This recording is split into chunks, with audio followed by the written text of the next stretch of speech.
I'd like to take a moment to share with you some operating principles that I learned over the years. This started in commanding, being a part of small units, small cohesive units that are extremely effective in the United States Army. I've used those principles not only in the military, which I think apply to any government organization, but I've used those in a nonprofit organization where I had the opportunity to serve and lead for 10 years. Today, I use those in our for-profit organization, and I still believe in those same exact principles that I learned, that I whetted my teeth on in a small unit. First of all, if you're going to operate from a position of strategic superiority, dominance, and not just focus on a tactical street fight, in other words, dominate a domain, the physical domain, an organizational functional domain, or the moral domain, that's where an organization needs to focus on. The things you need to know at the tactical level come from that. So how do you obtain strategic dominance, superiority over your competitors, over your enemy, to improve your own organization? The first principle I'd like to cover is unity of purpose, teamwork. Everybody focused on performing, executing the same mission. Not doing their own thing, not being in silos, having their own rice bowls, but operating with unity of purpose, unity of effort. Number two, effective communication. My experience that the biggest problem in any organization is always because of lack of effective communication. Vertically, horizontally, informal, formal, that inability to communicate effectively by all means is usually where an organization has problems. So effective communications. Number three, everybody is in business development. And what I did is I stole the line from my military experience, no guns idle, all guns in the fight. And what that means is you take all your elements of power, whether they be virtual or whether they be physical, kinetic, whatever the case may be, and apply them to your priority effort. All guns in the fight. You mass at the point that makes a difference on your priority objectives to succeed in your organization. The next principle is that the employee is simultaneously the strongest and weakest link for any system in your organization. I think it's important to understand that technology serves man. Man does not serve technology.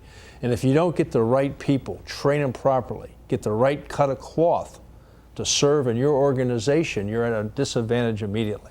All the technology in the world will not replace the human being, the innovativeness, the spirit, the determination, the dependability, the loyalty of that human being. In the military, they call a science of command and the art of command. The science of command is that technology. It's those processes. But the art of command is a human factor, the ability to lead the way, especially in tough times, times of chaos, times of duress, times of uncertainty. The next principle is measure progress against potential, not the starting point. We all know how good we are today, but that's not good enough. What can you do tomorrow is what counts. Glory is fleeting. Opportunities change. How well you've done one day, the enemy, the competitor catches up with you. So what is your potential? And I measure our people and our organizations on their potential for promotion, assignments of duty, what we expect from them. What is your potential? Not just what you can do today. So measure people against their potential. The next principle is quality is better than quantity.